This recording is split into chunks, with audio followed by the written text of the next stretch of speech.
Inside of today's video, we're going to be taking a look at the worst 10 brawlers within the meta so far. So with Unbreakable Wolves, there's been a lot of shifts in the meta. A lot of brawlers really thriving like Dynamite and Throwers, and then a lot of brawlers losing their uniqueness in terms of wall breaking capabilities like Colt, for example. So before we jump into it, make sure you're using the creator code. That'd be greatly appreciated. Without further ado, let's jump into it. So starting off with the 10th worst brawler within this meta, we have Brawl. So Brawl always has been in and around the bottom 10 brawlers.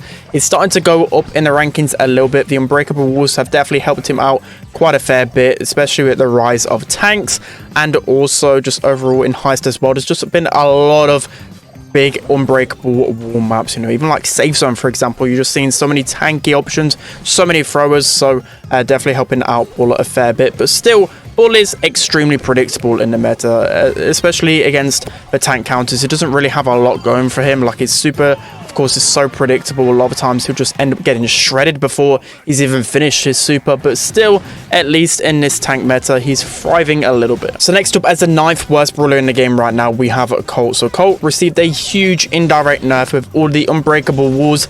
It was literally used in so many different maps and scenarios with other brawlers. The synergy he created with his super and also his gadget, it's just completely ruined, especially on maps like Safe Zone, for example. You'd literally use a Colt or Brock to break open a right hand wall straight away, and you know, there's unbreakable walls there, so of course he's really going to suffer. And it just feels like he can't really use Colt in this meta. Like, you want to finish someone off with the gadget, you want to break open a key wall, but you just can't. So Colt, he's really suffering right now. So next up, as the 8th worst brawler in the game right now, we still have Gale. So Gale, he received some heavy nerfs a couple of months ago, and still he isn't the best, even with tanks just really prevailing in ladder right now. Literally every single game I'm facing against some tankier brawlers or some throwers, you know, Gale still isn't the best. Like, I don't know about you guys, but when I'm playing a tank and I see an enemy Gale, I don't feel threatened whatsoever. It takes him so long to build up his supers. Of course, if you're like a Buzz or another assassin like Mortis, you can't really get on top of Gale straight away because of his gadgets, but once those gadgets are worn out, I feel like you can easily chip away at a Gale. But he's still somewhat underrated in some scenarios, you know, maybe like open zone with the other star power, but for me, he's still really underwhelming, especially considering he's supposed to be a tank count. So next up, as the 7th worst brawler in the game right now, we still have Frank. So Frank, even though indestructible walls can help him out a little bit in terms of position, I feel like it actually hurt him quite a fair bit, just literally because a lot of times with Frank, you want to push up, especially behind a wall, and then get a ton of value with your super, because a lot of times the enemies are normally forced to just eat your super. But on a lot of maps, especially in Brawl, it's just far too many unbreakable walls, so you just can't get any value out of Frank's super. And that's of course the best thing about him, being able to stun someone and then get a free kill every single time. So for me, I just don't think Frank really cuts it in this meta, and especially considering there's just so many counters to him out there. The only benefit really is that, again, he can just use his pure HP and tankiness to at least be a little bit of a threat in some scenarios. So next up, as the 6th worst brawler in the game right now, we still have Mortis. So Mortis actually received a bit of an indirect buff with the last set of changes, especially with the meta. With so many throwers, he can be somewhat okay, especially to counter the likes of Dynamite, who's really thriving in the meta, Barley, Grom, etc, etc. But still, Mortis can be pretty risky, especially if you're just playing ladder, because any tank brawler is going to counter Mortis pretty hard, probably except for Ash maybe. But overall, Mortis still just too high risk and not enough reward to it, again, unless for some reason they just leave Mortis as a last pick for you just to clean up on the Barley. So next up, as the 5th worst brawler in the game right now, we still have Jessie. So Jessie didn't receive any buffs with the last set of balance changes. It's been such a long time since Jessie's even been anywhere near the meta. She's got a little bit of an indirect buff because of unbreakable walls.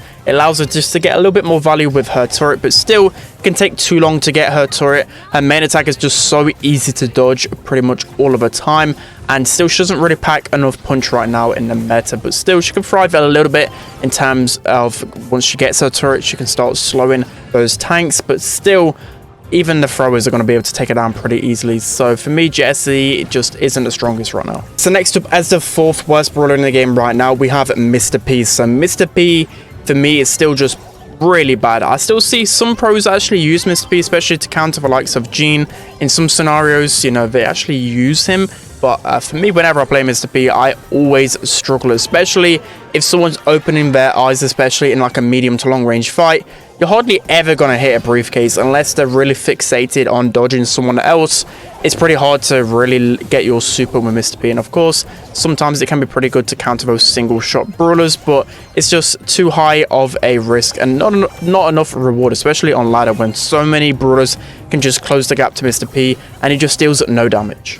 Next up, as the third worst brawler in the game right now, I've gone for Chester. You might be really surprised by this one, but Chester, it's been a long time coming. Ever since his nerf, it was pretty obvious how bad he was. Been slowly drifting down the meta, and for me, I don't think I'd ever consider using Chester right now, especially with Unbreakable Walls actually being a huge indirect nerf to him, because of course one of his best supers is to open up more walls. So of course he can't do that with one of his supers anymore, really, to a lot of those key walls. But overall, I've been playing a lot of Chester to do one of my 8 win quests, and I actually think it was the hardest brawler to level up, well, to get wins with. I even found it more easy to get wins with Shelly and Edgar, because for me, Chester just doesn't deal enough damage. He's got a really slow reload time, and overall, a lot of 1v1s I just really struggle to win. Like, his supers just feel lackluster. I don't know what it is with Chester.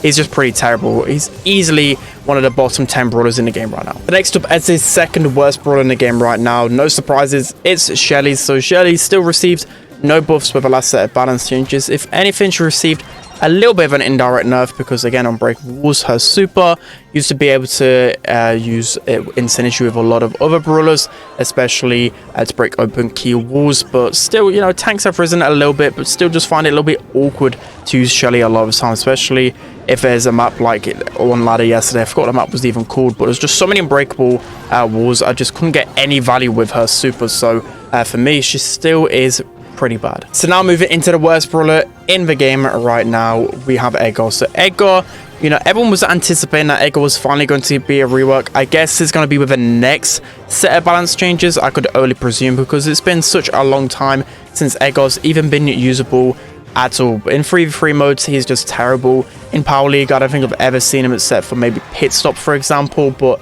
as time goes on, as Edgar loses his gadgets and whatever else, you know, it's just so easy to pinch out. And if anything, he's just a walking feeding machine in the fact that he just has no range and a lot of times just so easily countered. So for me, Edgar has to still be the worst brawler in the game. Alright guys, it's going to be it for today's video. Hope you enjoyed it. Let me know who you think are the worst brawlers in the game right now. So again, this is just my personal opinion. Not had too much chance to play Power League because, of course, it's not even out right now. But just playing ladder, trying to play as many brawlers as possible. But also brawlers that I find easy to face off against, like Edgar, for example. Find it really easy to face off against them. Chester as well.